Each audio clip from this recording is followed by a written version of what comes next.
Bonjour, je vous retrouve aujourd'hui avec la troisième vidéo des devoirs de vacances. Je vous propose aujourd'hui une nouvelle page dans mon carnet Moleskine qui s'épaissit. Là, j'ai essayé de vous montrer, il reste ouvert, hein, il commence à être bien dodu. Je vous remontre encore un petit peu mes différentes pages. J'ai des fonds gel presse qui sont en attente et je vais en utiliser un, mais un que j'aime pas en fait. Alors bon, celui-ci je l'aime bien.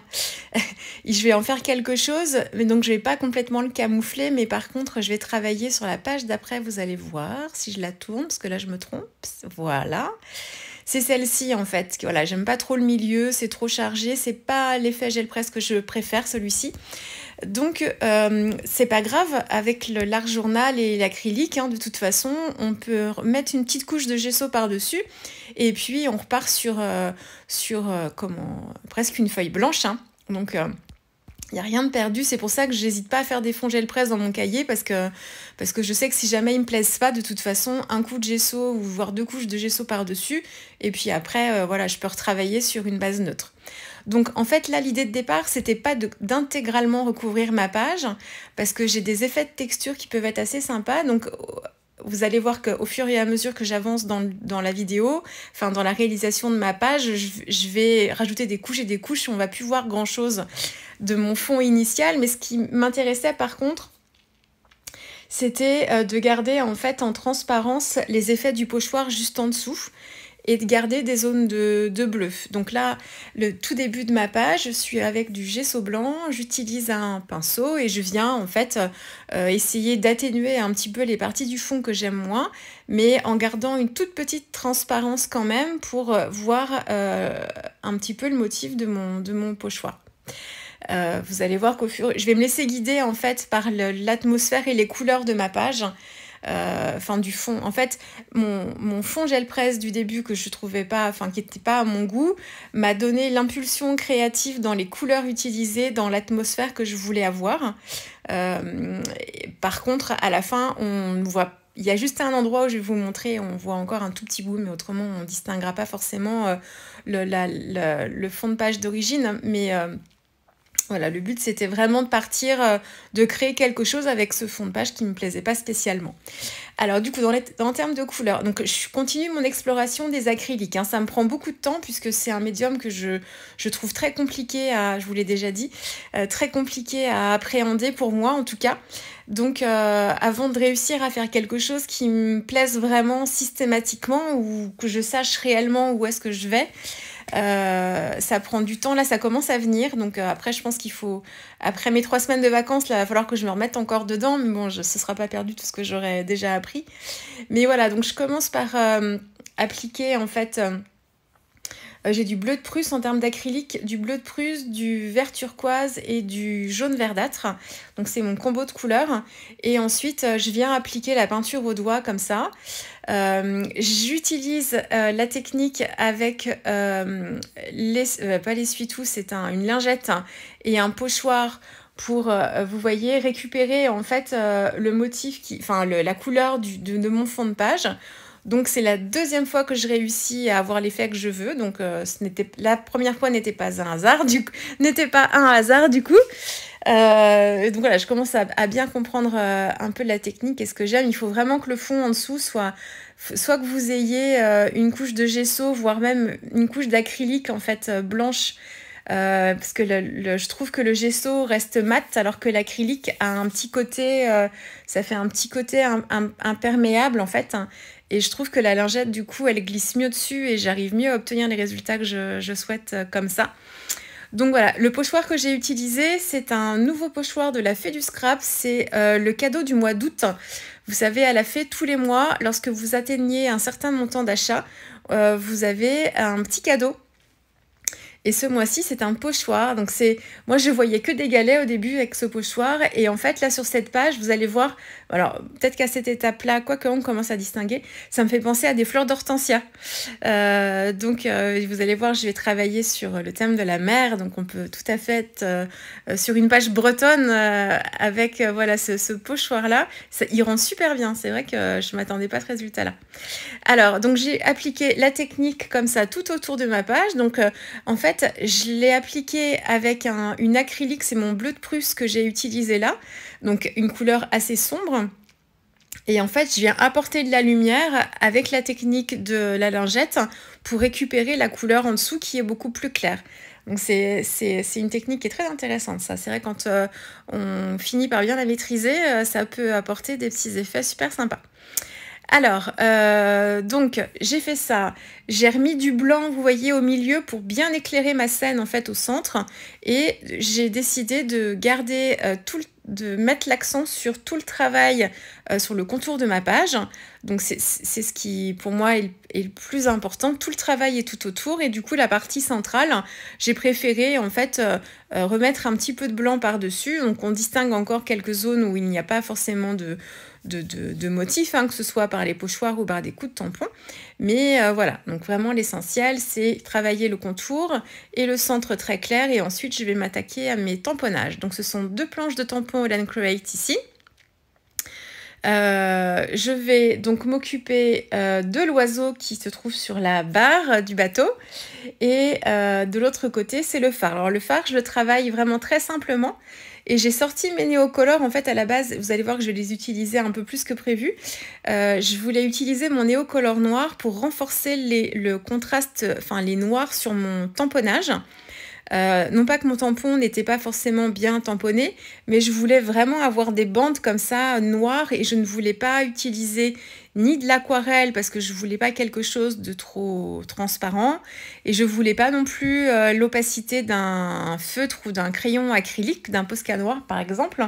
Donc je me suis dit tiens, les néocolores à la place d'utiliser les crayons de couleur, voilà, je me suis dit allez, je vais les sortir. Donc du coup, je comptais juste faire ça, juste le noir. J'ai utilisé une estompe pour pouvoir estomper justement mon néocolore. Et du coup, je me suis dit, puisqu'ils sont sortis, allez, je vais les utiliser pour faire mes colorisations.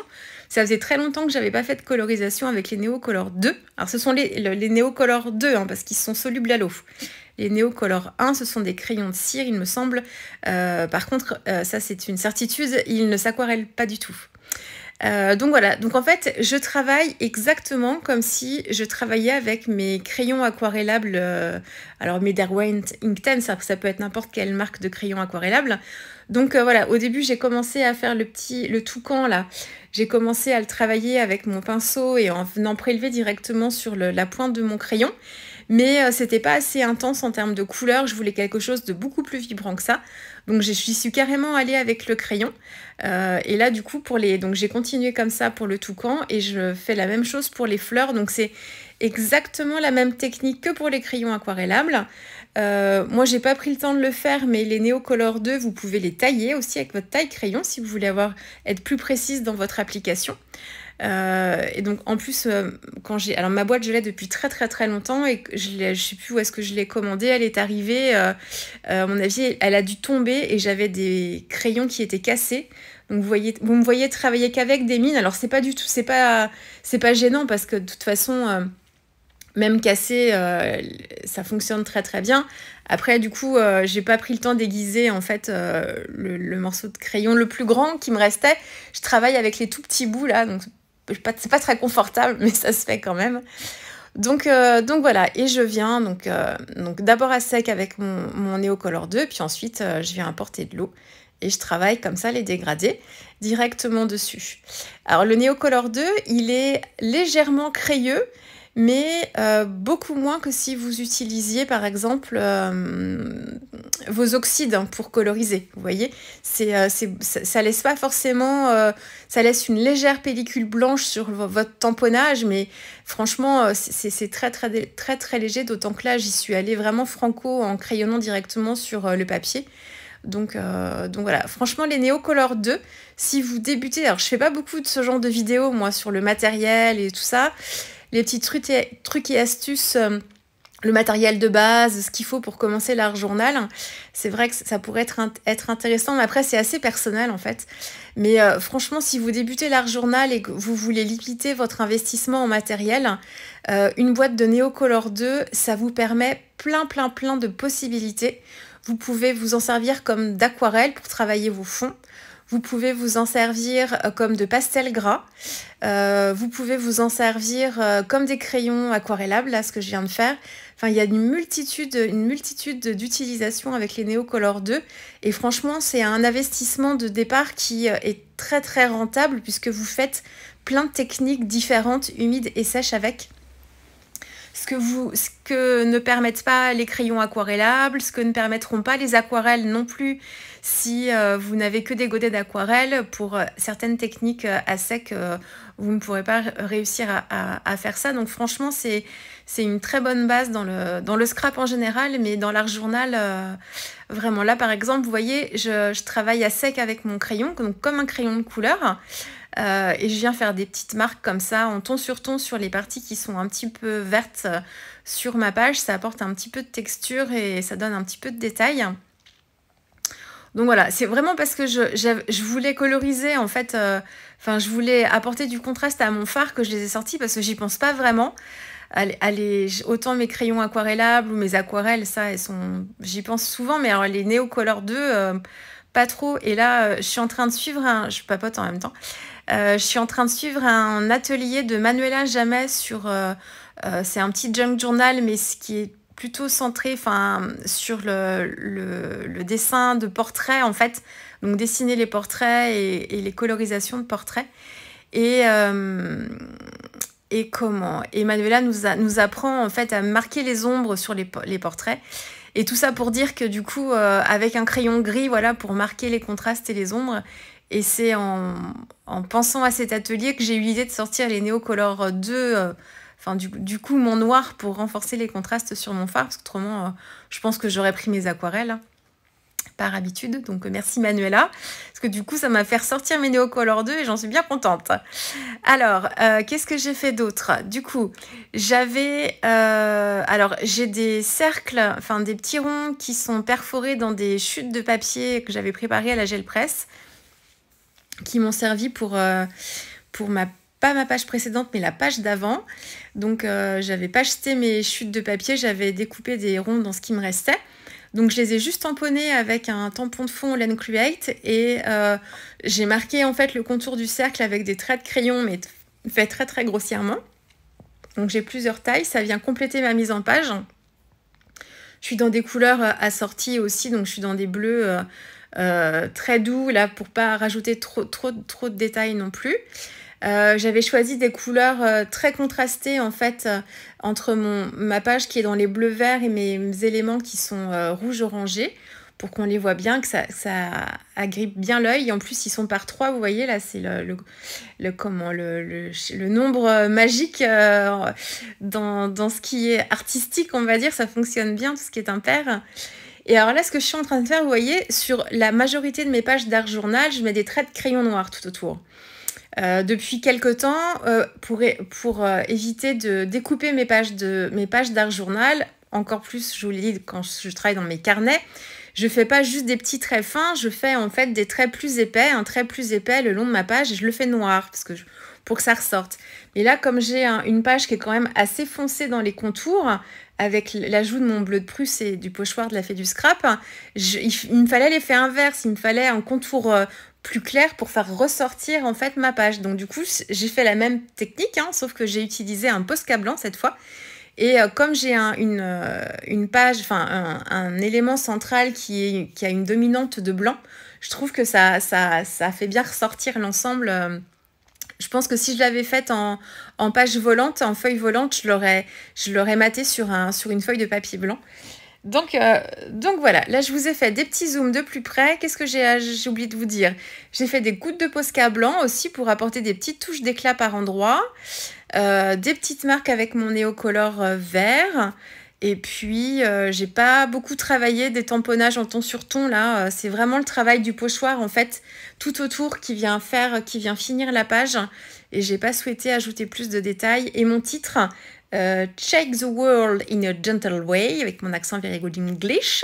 Ce sont des stickers de Art by Marlène. J'adore ces stickers. Je trouve qu'il y a toujours des petites phrases sympathiques à mettre. Et là, vous voyez des restes de mon fond gel presse du tout début que j'ai camouflé. Bon, là, on voit plus grand-chose.